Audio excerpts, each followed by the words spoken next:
মাঝে মাঝে এমন হয় ঠিক কোন শব্দ দিয়ে বাক্য শুরু করব তা আমরা বুঝতে পারি না।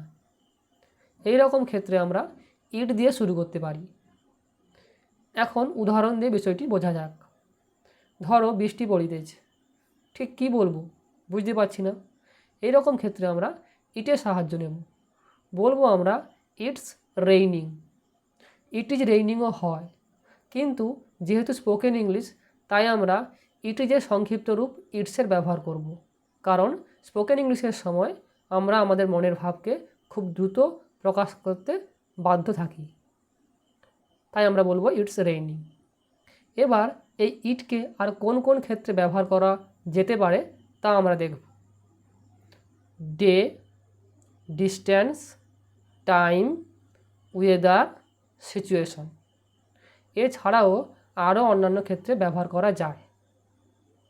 তো প্রথমে আমরা দেখব টাইম মানে সময়। রাত 10টা বাজে, ইটস 10 PM। সকাল 10টা বাজে, ইটস 10 AM। দুপুর 2টো, ইটস 2 PM। রাত 1টা, ইটস 1 AM। এখন দুপুর, ইটস নুন নাও। সন্ধ্যা, ইটস ইভিনিং। রাত্রি, ইটস নাইট। দেরি হয়ে গেছে, ইটস লেট। খুব দেরি হয়ে গেছে, ইটস টু লেট। এখন সময় শুরু করার, it's time to start now. Okay, এবার আমরা দেখব ডে অর্থাৎ দিন। সোমবার, ইটস মন্ডে। বুধবার, it's Wednesday. 10th August, it's 10th August. Birthday অর্থাৎ জন্মদিন, ইটস মাই বার্থডে।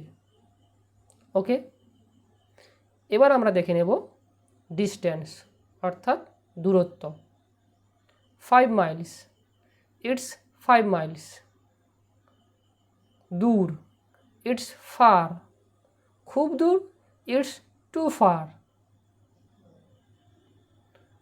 এবার দেখে নেব আমরা সিচুয়েশন মানে পরিস্থিতি।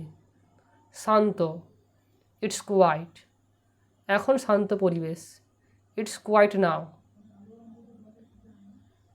নাগালের বাইরে, ইটস আউট অফ কন্ট্রোল।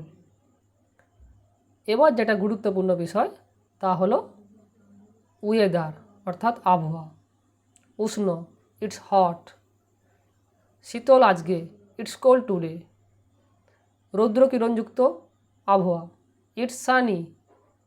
কুয়াশাযুক্ত আবহাওয়া, ইটস ফগি। সুন্দর আবহাওয়াটা, ইটস ফাইন।